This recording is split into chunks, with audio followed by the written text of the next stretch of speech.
Assalamualaikum warahmatullahi wabarakatuh. Hai anak-anak, bagaimana kabarnya? Semoga semua dalam keadaan sehat ya.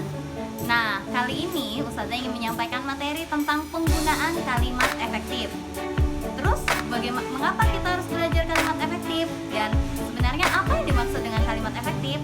Kalimat efektif adalah kalimat yang memiliki kesatuan ide, kepaduan kata, kelogisan, dan kehematan.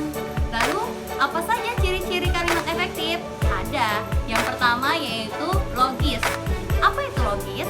Logis adalah masuk akal. Artinya kalimat itu memiliki kalimat yang masuk akal. Nah, apakah ada kalimat yang tidak masuk akal? Contoh pada kalimat, pengunjung yang membawa tas harap dititipkan di tempat penitipan. Nah, bagaimana dengan kalimat ini? Iya, bagaimana bisa? Masa pengunjung yang dititip bukannya harusnya tas yang dititip?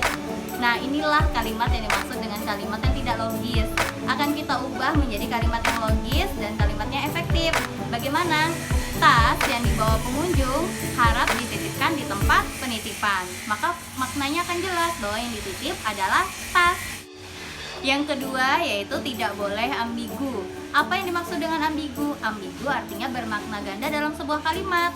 Contoh pada kalimat, sepeda Pak Rusli yang sudah tua harus segera diperbaiki.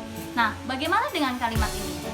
Ya, kalimatnya bermakna ganda. Yang pertama, sepeda Pak Rusli yang sudah tua atau Pak Rusli yang sudah tua. Nah, bagaimana kita mengubahnya agar menjadi efektif? Maka akan kita ubah yaitu sepeda tua Pak Rusli harus segera diperbaiki. Nah, itu dia. Yang ketiga, bagaimana dengan ciri yang ketiga? Ciri yang ketiga yaitu hemat. Artinya hemat, kita menggunakannya sesuai dengan kebutuhan.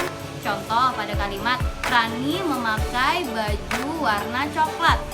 Perlu digarisbawahi pada kata coklat. Coklat merupakan warna, jadi tidak perlu lagi ada kata warna di depannya.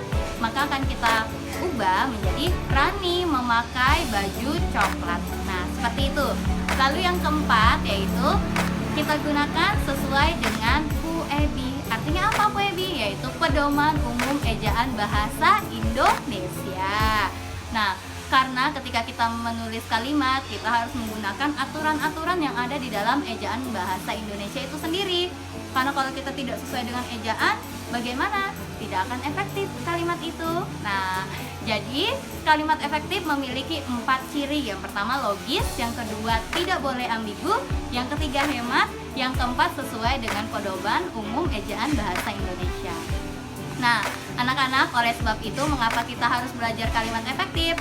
Karena ketika kita berkomunikasi antara pembicara dan pendengar, apa yang kita bahas bisa menjadi makna yang sama, jadi pemahamannya sama.